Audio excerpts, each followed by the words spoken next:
আসসালামু আলাইকুম সম্মানিত দর্শক শ্রোতা, আপনাদের মাঝে একটি নতুন জাত নিয়ে এসেছি, যা কিউজাই একটি জাত আম।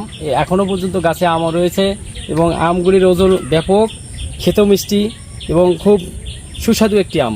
এবং এখনও পর্যন্ত অনেক সময় আছে, এটা যে লাস্ট সিজনের দিকে চলে এসেছে এবং এখনও গাছে আমগুলো রয়েছে। দেখেন আমাদের এখানে এই যে এই গাছে কী পরিমাণে আম রয়েছে, এই যে আমগুলো দেখেন ওজন কতখানি, এবং আরও রয়েছে এই যে দেখেন গাছের উপরের দিকে লক্ষ্য করলে আরও দেখা যায় কত পরিমাণে আম রয়েছে।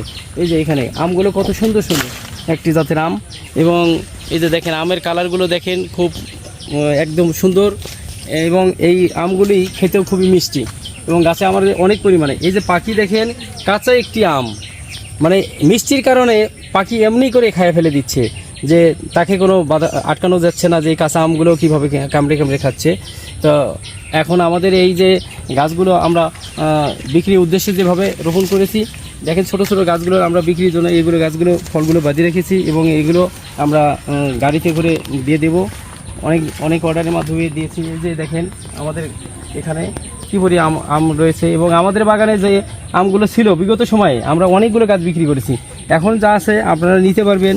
এবং দেখেন আরও একটা গাছে আমি দেখাচ্ছি, ওটার থেকেই এই যে আপনাদের মাঝে দেখেন আরও একটি এই যে জাত দেখেন সূর্য ডিম, যেটা দিনাজপুরে একটা সূর্যপুরি যে আমটা বলে। দেখেন কি এখনও পর্যন্ত আম রয়েছে গাছে, কী রকম আম রয়েছে দেখেন, আপনারা নিজেই দেখতে পাচ্ছেন। এবং ব্যাপকভাবে ছোট্ট একটি গাছে কী পরিমাণ আম রয়েছে দেখছেন আপনারা, দেখেন না কেন কী ধরনের আম রয়েছে, খুবই সুন্দর। এবং লাস্ট ভ্যারাইটি একটি দাম। এবং আমাদের এখানে আরও একটি জাত রয়েছে যে কেবলমাত্র সবে এই জাতগুলোর হলো ফল বের হচ্ছে, আপনারা সেটাও দেখতে পারবেন। আমরা সেটাও দেখাচ্ছি আপনাদের মাঝে, যে দেখেন যে আসলে আমরা এই গাছগুলো কীভাবে সংগ্রহ করছি এবং আমরা বাজারজাত করার জন্য এই গাছগুলো